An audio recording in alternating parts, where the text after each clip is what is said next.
Okay, so this is the first Mr. Bear podcast. I decided to start a podcast series to chat and get to know the artists that we're working with. And today we have Vick, Lavender and Angel Ear, who've been working on the album. And we're doing some parties this weekend together. Welcome to the podcast, you two. What's up, man? Thanks for having us. Thanks for having Yeah. us. Yeah, so I wanted to start out asking actually, when did you first two meet each other? How long have you known each other? You want to answer that? Okay. I'm gonna say it was 2016, 17 in the fall. I suddenly needed somewhere to record, and a friend of a friend introduced me to him in Hyde Park. I mean, like we We're at a pork chop, like we have mutual friends. So, right? And that was the start of, hey, I need somewhere to record. Can you help me out? Yeah. Way before we even decided to record together, I mean, I was told about her a few months before I had met her. Like I said, we have mutual friends. So they were like, "Yo, have you heard this girl sing, Angel A?" And that's kind of how I heard of her. And as fate would have it, we met up and we were able to get some work done. So, Yeah, okay, nice. So yeah, I wanted to roll things back to the start of your musical journey, Vic, with like around the end of the 89, 90s and how you got started into the music and also how you ended up going down the musical style that you did rather than the stereotypical Chicago house that everybody knows about. my musical journey was a little different from the typical DJ and producer in Chicago. I didn't come up in the thick of it. That would be the cats on the south side of Chicago. I grew up on the west side, and like while we had pockets of people that knew about it, the west side as a whole didn't know about the movement at that particular time. So most of my friends who went to party, I wasn't allowed to go. My mother was like, "There's no way you coming in here at 3:30 or 4, at even 7 o'clock in the morning." So I wasn't influenced as a DJ by some of the more popular cats at that time. I didn't know there were rules to it. It was like I learned how to DJ, and I was taught by a guy named Rob Palmore. Shouts out to my boy Rob. Rob taught me how to play, and I started out playing more of the Italo. Oh, really? Yeah, I started playing Italo. It wasn't until my older brother, who is 5 years older than me, but born on the same day. We were both born on April 22nd. He's 5 years older than me. He was going to those parties, and he would bring me these tapes. He said, "Man, you need to start playing this." And that's how I got introduced to what is now called classics. But then it was called deep house. And so, and also I've always been a fan of music. So I wouldn't say early on, well, obviously, if you're in the deep house, there's Larry Heard, and there's Marshall Jefferson, and there's Lil Lewis, right? But I was influenced by stuff even pre-dates that. Yeah. I was influenced by stuff like Earth, Wind and Fire, Stevie Wonder, Donny Hathaway, man, Parliament Funkadelic, Kraftwerk. It goes on and on. So I think that's why my stuff sounds the way it does, because a large part of my music production and what I'm hearing is predates house music. Yeah. So. Yeah. Yeah. And it's I was curious, like the musical influences and like cultures that go into your music, because when you listen to the music, it feels like it sometimes has Latin influence. It sometimes, Oh yeah, yeah. there's a lot of different things in there. But that's all the stuff I came up on. Yeah, Like as a kid, that's all the stuff I came up on, and I didn't even realize it from a production standpoint that that had sort of seeped into the subconsciousness of actually what I was hearing. yeah, And listen, man, anybody can make a straightforward track. yeah, With all the technology today, you could just press a button and make some bullshit track. yeah, But can you arrange? Uh, Believe it or not, a lot of cats can't count bars. That's basic shit. It's they basic, know the concept. right? That's basic. Yeah, So I think growing up listening and then having a large family, I had 9 siblings, and there was a generation gap between us. So look, like you might have somebody listening to Jimi Hendrix and the Doors, and like you might have somebody listening to Shaka Khan, Stevie Wonder, and then like my generation, we were brought up on everything. I think the '80s, in my opinion, was the most influential era of music because there was a lot of crossover. So like you got a black kid like me listening to the Smiths, listening to the Bauhaus, listening to Depeche Mode, listening to New Order, listening to Thomas Dolby. yeah, And so and also with the Italo influences, stuff like My Mind, like Klein and Biot. And then you throw in Larry Heard. And now you throw in Lil Lewis. yeah, Now you throw in Ron Trent. Now you throw in Glenn Underground. Now you throw in all these different cats. So like you taking all those influences and you are hearing them, but like you're subconsciously store them in the back of your head, right? yeah, So that when the time comes, it like you actually are able to articulate it yeah, and get it out the way like the way that you're hearing it. So I think when you talk about influences, my influences predates house music, right? But house music is played a huge part. As if you are familiar with my productions, it plays a vital role. But then so does jazz funk. yeah, You know, yeah. I love the jazz funk um, that you do as well. so does Latin Afro-Cuban jazz. Yeah, So basically, jazz and R&B yeah, play a huge role. Everything from Stevie Wonder to Asmuth.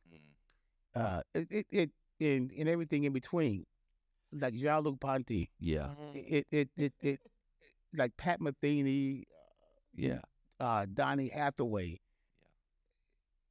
Steve Arrington. We were just talking about Steve Arrington.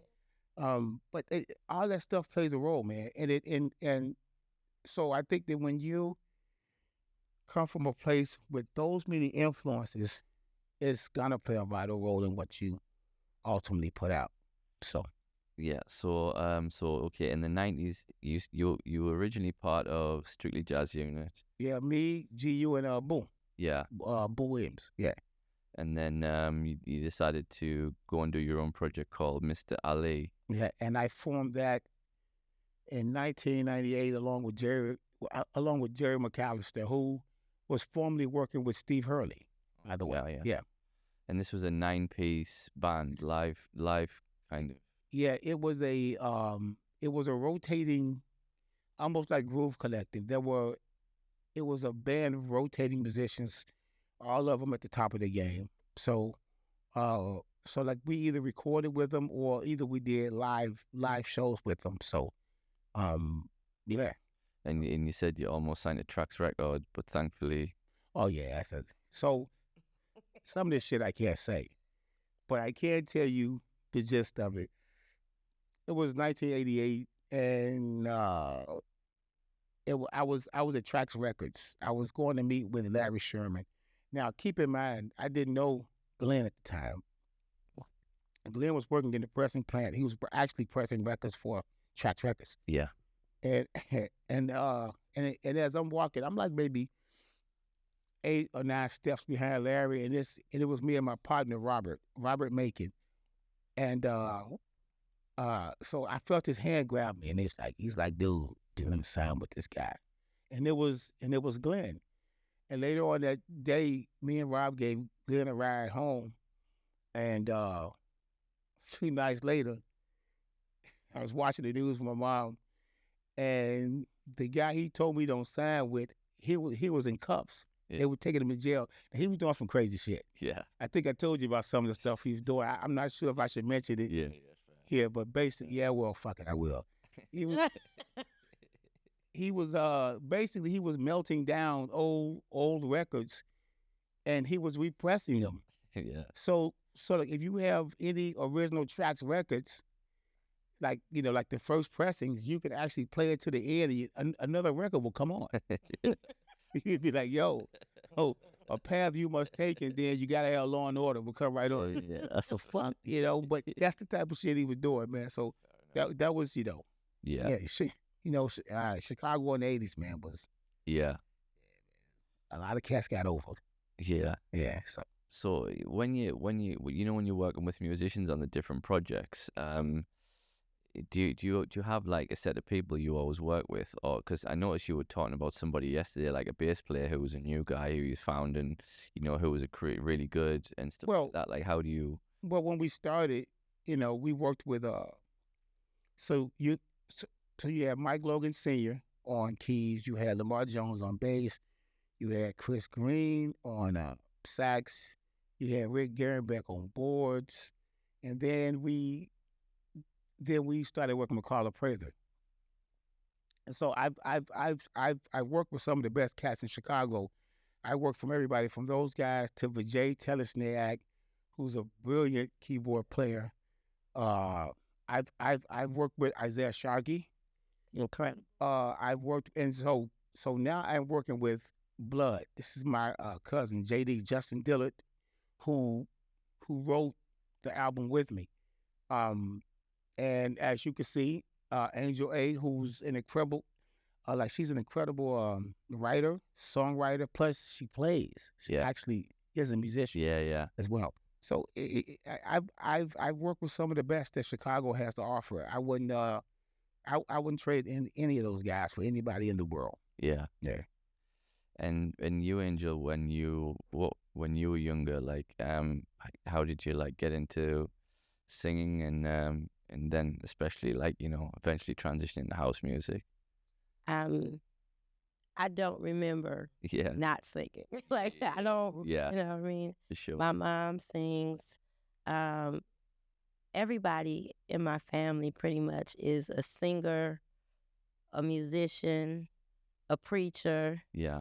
I grew up in church, so we all had rehearsals, and we went to everybody's rehearsal. Mm. And which is how I started playing, because whatever we learned in rehearsal, I'd go home and try to learn it, to play it. Yeah. And I have a uncle, Vernon Jones, rest in peace, who was a jazz musician. And when he would play, I could just sit there for hours and listen to him. It just opened up my hearing on another level. And Detroit, of course, is bursting with music. My mom, I grew up in a faith house, but she loved music. She introduced me to everybody. She introduced me to Parliament. She introduced me to Incognito and Take Six. And there, of course, were the Clark sisters and the Winans and Commission and Anita Baker and Marvin Gaye and Diana, and all of this was going on in my city. Yeah. So I didn't have to really reach out further than my city to hear amazing music, gospel music, and then the live jazz element in Detroit is so strong. I mean, I say all the time, jazz is to Detroit what blues is to Chicago. Right. And so, by the time I got a certain age, I was singing with a band, a quartet. I was writing music, I would say about 11, sixth grade, my first compositions. Because you get tired of, just learning everybody else's music. You want to start writing your own. Well, I did. Yeah. So I would have stacks of notebooks that you could rest water on. Look like a table. I never was a TV child. My first record that I purchased was Dindana. Got on the bus, went to the mall, had to have that record. I think I snuck to the mall by myself. Yeah. So again, it was all around me. I don't remember music being far from me at all. I transitioned to house because my compositions were too soulful, probably R&B-ish, to sing on Sunday morning in church. But my lyrics were too inspirational to be considered to be R&B because I didn't write about love breakups. I wrote about my faith. Right. So house gave me that sweet spot because I could express what was in my heart for real and not be a gimmick. I could be who I really was. And there was freedom and liberty in house, always. And anybody in house will tell you it's spiritual. There's no such thing as secular house. Yeah. It's we think of it all as spiritual music. And so, my first records, some of them were straight scripture. And when I saw the response, it was like, wow, I could be my authentic self. And that was a total match for me. Yeah. And Vick has honored that. He's allowed me to continue to write from that place, and I'm really grateful for that. Yeah, that's amazing. So how long did you live in Detroit before you moved to Chicago? Forever. I moved to Chicago in 2008. Okay. So I was still very much in mommy mode. So I wrote a lot. I recorded. I didn't always perform a lot because I was at home being a mom. But opportunities, I met the right people. I formed some fantastic relationships. My earlier records on Liberate with Doc Link and E-Man. I had some liberty there to learn, but those were grounds for me. Roy Davis Jr. as well. Jose Corretas, who I'm looking forward to seeing later at our event. He right here in London. They laid good groundwork for me. Doc taught me how to work the software, and so I was like, man, I could produce, so it was a match for me. Very grateful. Yeah. So Vic, so going into the 2000s in your production, you had a big record which you said connected you with New York, and that was actually Chicago to New York. Yeah, from Chicago to New York, featuring Peter Jericho. Yep. Yeah. And that's kind of how you end up meeting Joe, who's now one of your close colleagues. Yeah.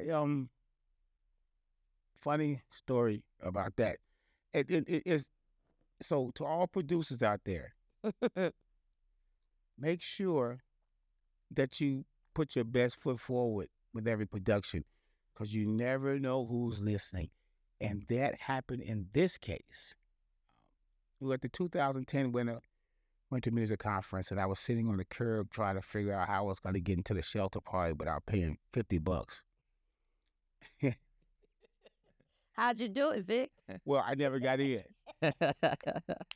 But I was sitting on the curb, and this cat named I can't think of this brother's name, but at that point, I had been buying Joe's records since the '90s, so I was already a huge fan of Joe. And yeah, asked me. So the guy I was sitting next to knew him, and he said, "Well, do you want to meet him?" I said, "Yeah, man." I said that would be pretty cool. So we go up to Joe, and Joe knew who I was. He said, "Man, like so before I could introduce myself, he said, man, I know who you are. You made it from Chicago to New York." And he said, I got it from Louis, who had been playing it. And he asked Louis what it was. He said, man, it's his brother from New York named Vick Lavender from Chicago to New York. And so he was like, man, have you ever thought about releasing that on vinyl? And my response was, I'm just a small label, man. I don't really have that kind of bread. And he said, well, hit me up a week later. And this is when I found out he was a man of his word. Because when I hit him up a week later, that happened, then the next thing happened, then the next thing happened, and he's a big reason to where I'm at this point in my career. There have been multiple people that have reached out. My man Andre Miller, I gotta give him a shout out. He runs the studio that you work in. So. Yeah, he was the one took me to another level as far as the software, cause that's the big thing. Yeah.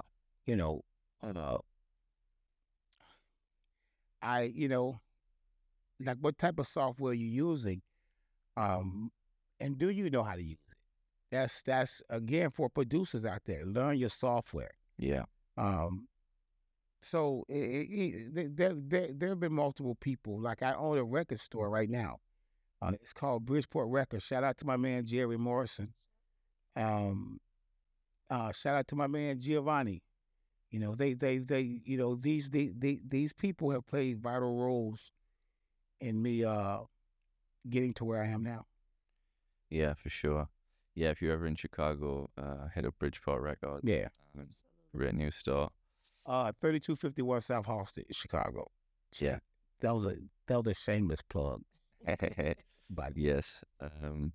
So Mr. Ali, and then that. Oh yeah, that kind of ended, and then you started your own label. Yeah. So Mr. Ali ended in 2006, June 2006. There were things that I learned from being in two different groups that were very helpful in me starting a label. One is, if you want your vision to go down the way you want it to go down, you have to run whatever it is you're in charge of. I know what you mean, for sure. Right. I'm not saying that there was anything bad that came from those two entities. I learned a lot of great stuff, man. I watched Glenn in the studio just put shit together so fast. It was crazy. Jerry McAllister taught me how to use the software. I've always had crazy ideas, but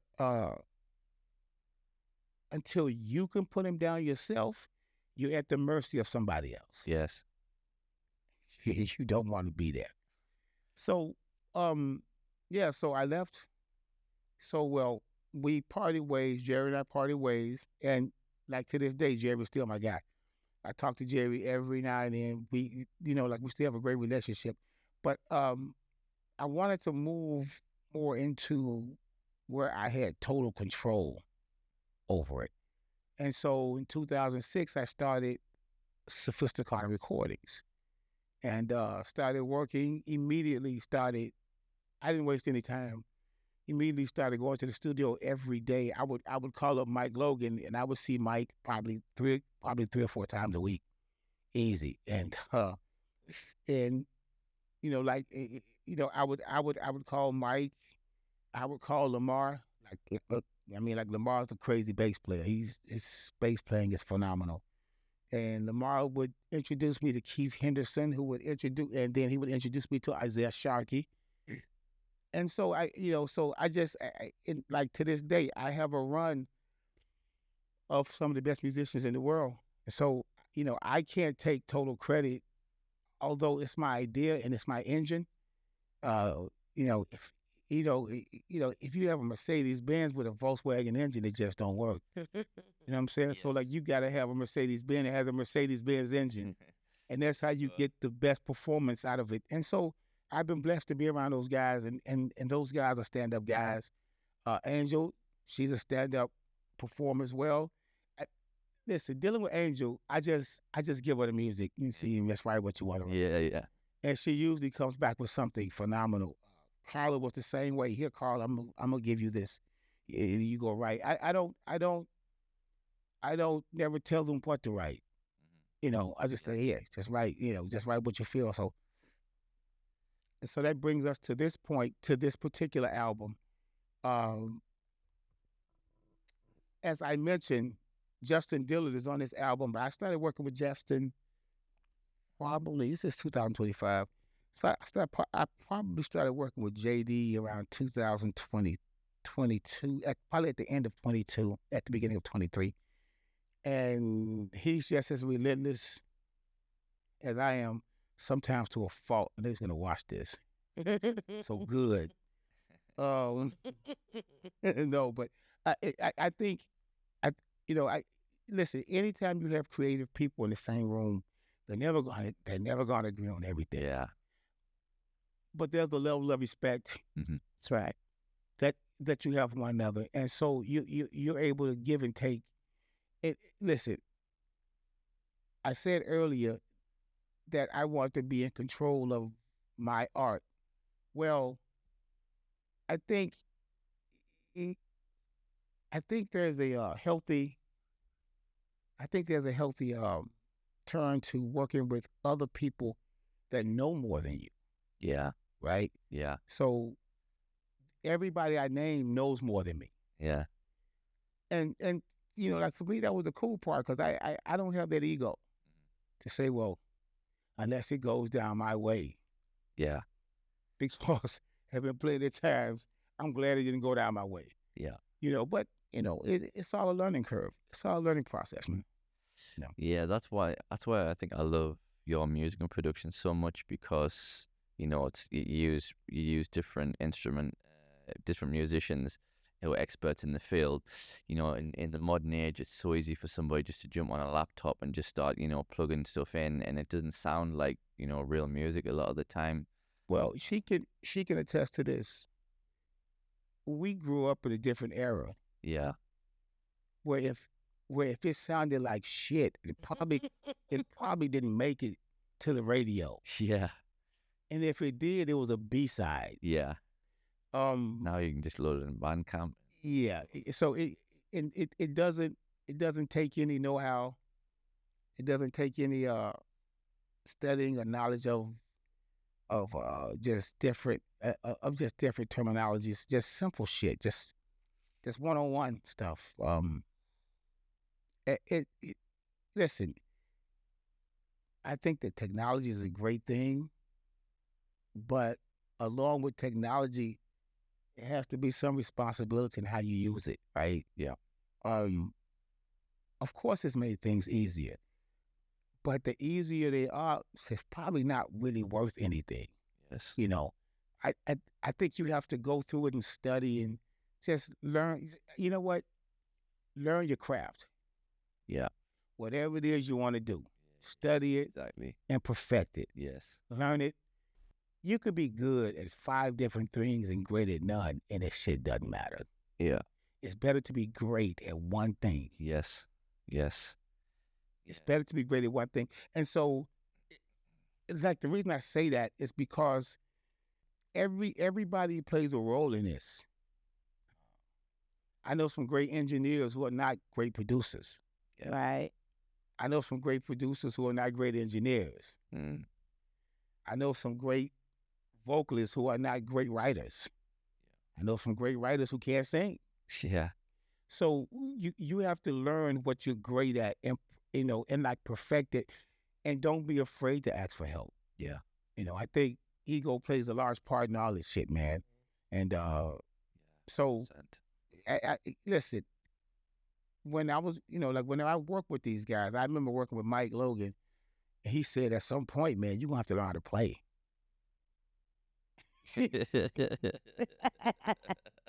So boy, dude, you have to learn how to play, because that's the only way you will know how.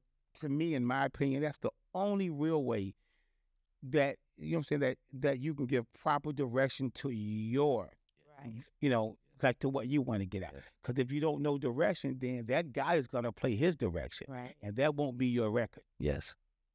You know, um, you know, uh, but I think I think with the younger generation, and there are some great young artists out here, man. A lot of great I was ones. gonna ask you about that if you know any like newer, younger artists who maybe aren't, the long term established people. If there's anyone you can think. I mean, probably one of my favorites right now is Thundercat. Um, Dude is ridiculous. I mean, like you have quite a few. Angel, you. I mean, I know you got a few. I can't honestly say that I listen to a lot of the younger Yeah. artists. I get exposed to where they are enough to want to speak to them. I have my own philosophy about writing, like I believe that I should be speaking to my generation. If I try to speak to every generation, Yeah. I'm going to miss my own generation. I'm going to be all over the place. And It's interesting that you say that. I just don't believe in that. But when you do something that serves your generation well, other generations can benefit from it. Yeah. You know what I mean? Like It's interesting. my son will listen to my mother's generation's music. He's singing Reasons. Yeah. I mean, that's really almost before me, right? But it speaks to him. But it was done for her generation. So I think that's how you become gimmicky, if you start to try to speak to everybody. Going back to what Vick was saying about doing one thing well. If I can maintain my own faith, my own accountability to musicality, my ear, my voice, you know what I mean, and my voice and my message. Yeah. If I can do that one thing well, Yeah. that's a full life for me. Yeah, for sure. I mean, it's like that's what. So like when you hear a guy like Marvin Gaye talk about what's going on, I'm obviously I don't know Marvin Gaye. I didn't know him. But just imagine him writing that at that time, how controversial that record was. He didn't care. That was a message that he wanted to get out, and he was able to articulate it in such a way that it's relevant now. Right. That record was made when? And The 60s. Chris. What was it? Hold on. Was it late 60s or early 70s? well, it was around the time of the riots. It was also Vietnam was happening too. Right. All the make me want to holler. Yeah. The way they do my life. I mean, So just think he wrote that then. That stuff is still relevant. Yeah. It's still relevant today. So some people are just gifted in that manner, and they don't have to think twice about it. They like Angel. She can go sit down there. If I say, Angel, go write a song. Can you write me a song right now? She can go to the next room, and 5-6 minutes later, she's got a song that makes sense. Yeah. Like not just a bunch of words that like words that rhyme, but she can do it and it'll make sense. So some people are just gifted in that particular manner. It's music music can be a vehicle, but if you're not careful, you could disgrace it. Yes. Yes. all right. A lot of people, especially in today's game where it's so easy to get the software and it's so easy to kind of create a label and put it up for streaming or wherever you want to put it. So then, They're not, a lot of people aren't doing it because they love it. They're doing it because it brings them attention. yeah. And Yeah. when I hear some of these records, dude, yo, it's stop. Yeah. Man, let me be careful. Say stop, just stop. So there's so much digital music comes out every day, like Right. thousands. Thousands of songs Yeah. come out every day. And so, like, you don't have to have, you don't have to go through any struggle or any grace period to get your music. Listen, that and that's not always a bad thing, because Yeah. you have some people out here that are savants, that are Yeah. really prodigies, Yes. that need to be heard from day one. Yeah. But along with that, it's like with anything, man. Like, you take the good with the bad. Along with that is some garbage that's coming along right with it. So you have to be able to decipher if this garbage is this good, and you can only do that by listening to it. And also too, to like the people that's making the music, man. Just if I think everybody was put on this earth, I think everybody has a talent. I think 99.9% of the people never find out what their talent is, and they're in the wrong field. Yeah. They're in the wrong field. Yeah. Whether it be construction, whether it be entertainment, whether it be architecture, whether it be paintings or whatever. You 99.9% of people are in the wrong field. And so I don't think you ever reach that potential. But there are some that are in the right field. We could say Stevie Wonder was born to do it. Born to do it. We could say Michael Jordan was born to do it, right? Yeah. We could say Quincy Jones was born to do it. So you can't say that about everybody in this game. You can say Louis Vega was born to do it. You Yeah. can say Joe Clazell, Ron Trent, Yes. GU. Yes. They're angels. They're born to do it. Yeah. You know, JD, he was born to do it. Absolutely. So you can just tell from listening and watching some people. Like when I watch Michael Jordan hoop, like, dude, this dude is different. He was just different. When I listen to Stevie Wonder's, Anything. what Anything. like Superwoman though comes to mind. Yeah. Superwoman. Yeah. Superwoman comes to mind, man. And it's, when you listen to Trevor Horn produce Welcome to the Pleasure Dome, that's genius shit. Yeah. So some people were born, like when you listen to Mos Def, when you listen to like DJ Premier chop shit up and put it together, you say, yo, man, this dude, Nas, that's those dudes were born to do that. Yeah. You know what I'm saying? So it just, if you're gonna do anything, like like whatever it is, just enjoy it, and it shouldn't be work. Yeah. It should just be natural. It should flow. Well, Yeah. yeah. It should flow. I want to jump in and Yeah, go ahead. say, too, about where we are, about committing, the commitment to it and the honor of it, right? So you're rarely going to see me without a scarf and, it's right over there, One thing I say about Vick is he is relentless in his commitment to what he's committed to. Like, when everybody else is out doing something else, Vick is working on music. I don't have to say, I can say, oh, I'm not going to call him right now because he's working. Yeah. Yeah. He knows it's Sunday. I'm not going to call Angel. I know what she's doing. Yeah. Even I want to mention Justin because of this amazing album that I'm really grateful to be featured on. When I met Justin, I did not know that they were cousins. I met Justin at a show at the Jazz Showcase. Yeah. He was playing keys for Corey, and he had either broken or injured his finger. I mean, from way back in the audience, I saw this tape and gauze around his finger. And I was like, man, that's got to be awful. He got a gig tonight and his finger, something is wrong with his finger. Now, I didn't know this brother.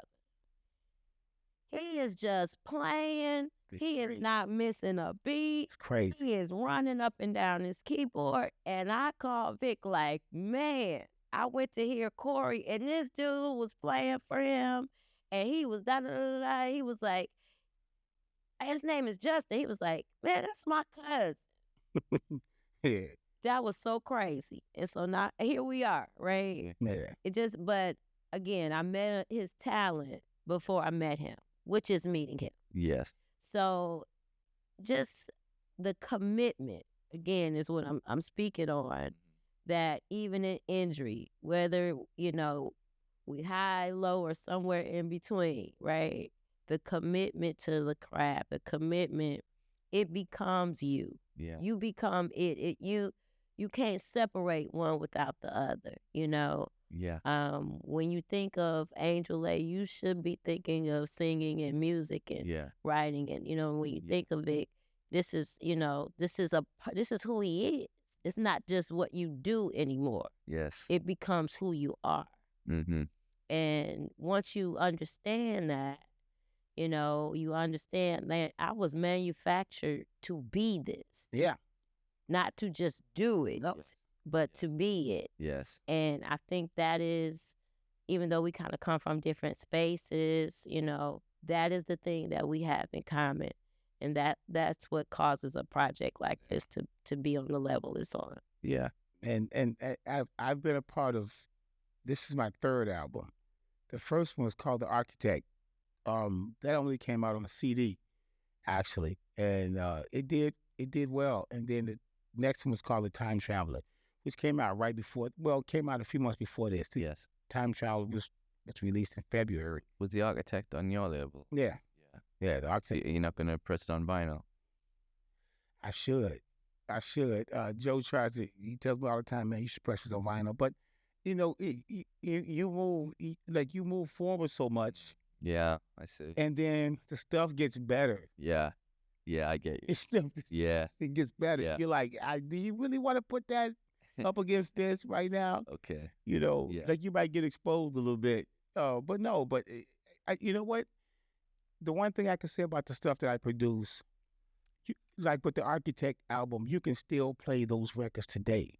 Yeah. Now, it wasn't engineered as cleanly as these are, because it was like, there are some things I know about engineering now that I didn't know then.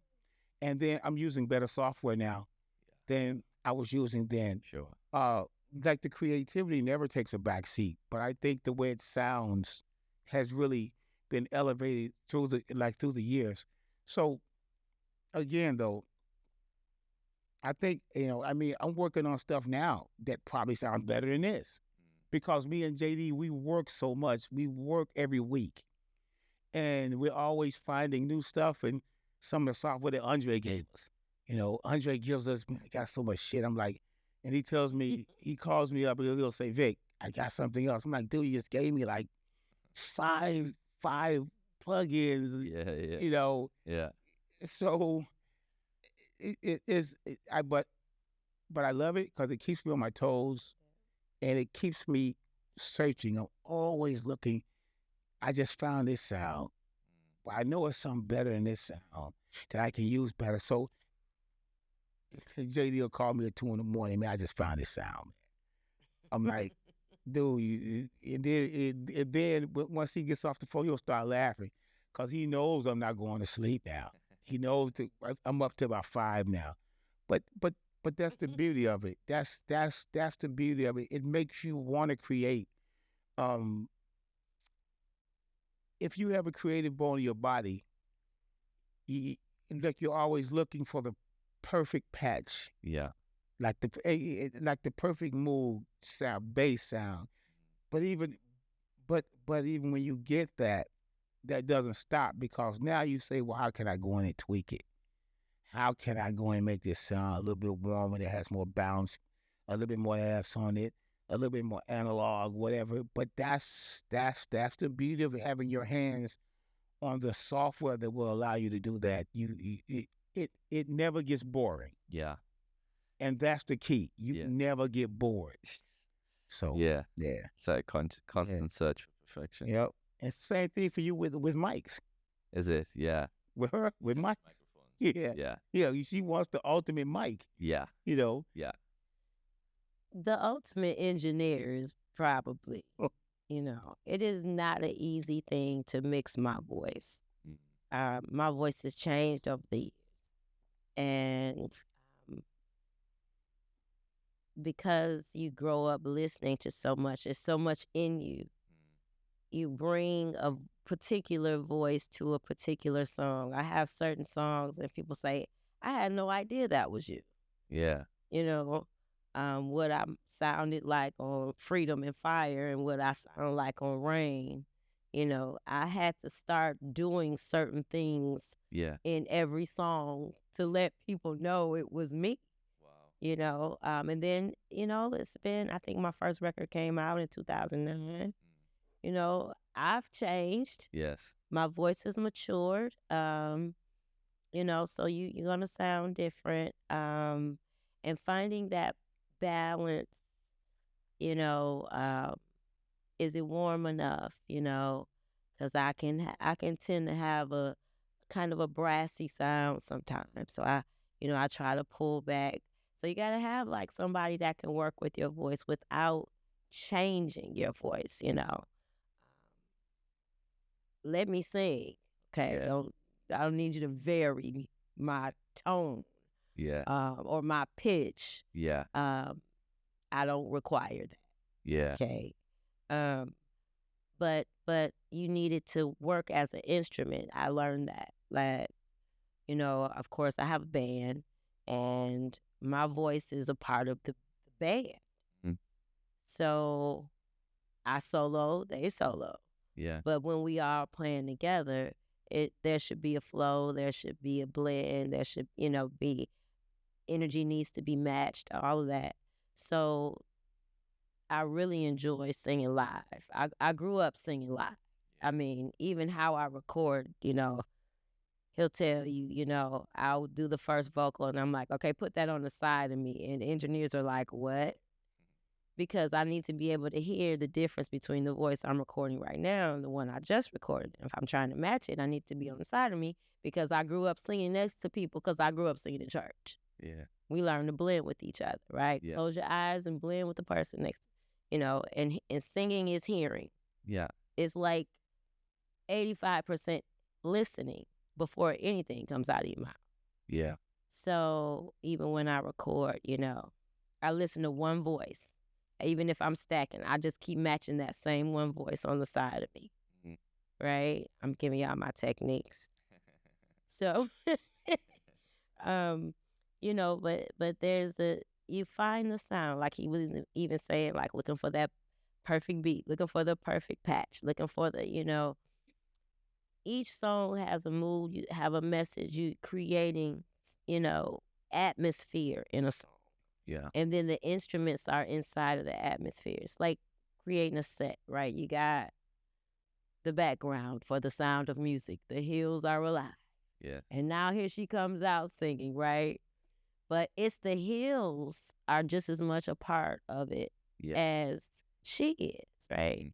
And so we create these scapes with our voices, with the different instrumentation, and that's our energy bouncing off of each other. I kind of know where he's gonna go. He'll hear something and create something, saying, "Oh yeah, I know Angel, cause this is for her." Yeah. Yeah.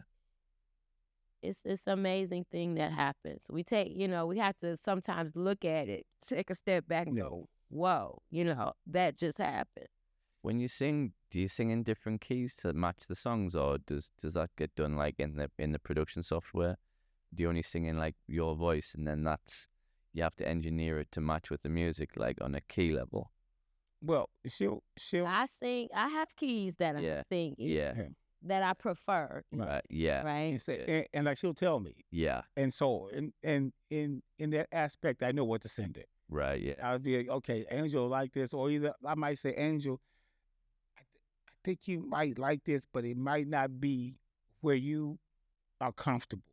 Yeah. Yeah. And she'll let me know if she can do it, or even if she wants to do it. Yeah. So it makes my job easier to get her stuff that she likes, Yeah. that's in her wheelhouse, so to speak. Now, even if it's not in the wheelhouse, she can go there, you know. But there's a certain, you know, place where she likes to be. Right. Yeah. Am I correct on that? Yeah, I think again, we bounce off each other, right? So if you give me hills and mountains, I need to bring the hills and mountains voice, right? Yeah. Some songs, and he's not known for like creating anthems, but certain songs they start at 8. So if you're going to add your voice to it, you can't come in at 4. You got to match that energy. Yeah. You know what I mean? Yes. This song, Get Here, is very mellow, Yeah. you know. So no Aretha Franklin comes out of me on this song, Yeah. you know. Yeah. This is But Olita does. this is, That well, and interestingly enough, I met her yeah. in the 90s. I sang with a group and we opened for Olita Adams. So I as soon as I heard it, I was like, oh yeah, I definitely will do that. But it was an opportunity for me to just kind of sit back and enjoy the ride, Yeah. kind of singing. Yes. And I don't always get a chance to do that. Sometimes when people know you can push, they push you to push. Yeah. So we've worked together enough that I know I can make that, like Girl. Like Girl is that record, right? Where like she can go there. I got to tell you about Girl. Yeah, Dale. Like rest in peace. So every time he would play this instrumental record, Girl, rest in peace, Dale, who was also my music director in my band before he passed. And we share a birthday. So I was close to dude. You know what I mean? His family, his wife, you know. And like you turned me on to him. Yeah, so he had all this amazing music. And I'm like, you know this will translate to house. He was just like skeptical.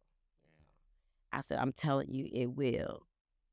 Both Beautiful Lie and There It Is. Instant hit. Like People There It Is. love both of those records. There It Is the It's monster. a dude that couldn't get any traction, came to house, and everybody is on the dance floor singing these records. Yeah. So when he would play Girl, because at the time it was purely instrumental song, I would Like there was no dance vocal and even playing to it. I would just be singing while I was dancing. And so he was like, well, you know. And like you should record that. And we did. And I didn't want to change the name of the record. I didn't want to go a different direction. Because if he had still been with us, I would have never done that. I would have still stayed in that same thing. And he also was a faith guy. So I wrote the lyrics to, you know, what does the manufacturer, what does the creator have to say about the girl that he just created? So that's what the record's about. And so, of course, Dale had passed, and I recorded the song in Detroit with my brother Emmanuel, and I'm crying while I'm recording. I'm so emotional. And it must have taken me an hour and a half, which is a long time for me, to get these vocals out.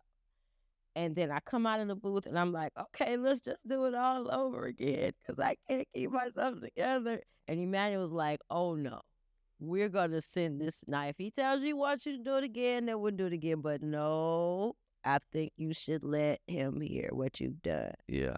And to this day, I mean, even when I'm singing it live, it's tough to get through. I get really emotional about it. And I'm not an overly emotional person. But, man, that song is magic. It's an anointed song. I got to use the right words right here. It's an anointing on that song. So that story is very similar to Rain. Well, because when I made Rain, you know, I liked the original so much. I just wanted to make it for myself to be able to play. It was never intended to be put out. Yeah. So I made it. I gave it to Joe, and Joe was playing it. So Joe called me the next day. He said, "Man, who was that?" He said, who was that girl singing? I said, man, what are you talking about? He's like, there was somebody singing to the record while I was playing it. So now keep in mind, Joe was playing it at a party, right? And so he was like, "Yo, that was." I said, "Man," I said, "Yo, that was Angel." He said, "Man, you should get her to record on the record." That's how she wound up on the. That's how that record wound up coming out. Because I was never intending on putting that record out. I like the original by SWV so much, and then people don't that people other that this is to give you some history on that record. Right. That's Jocko Pastorius. Right. Playing bass. That's Harmonic. so that the name of the record is what's the name of the record I can't. that they actually sampled? They actually sampled a Jocko Pastorius record, and so SWV BA recorded it for them. I think But that's Crouch. It's a Crouch brother.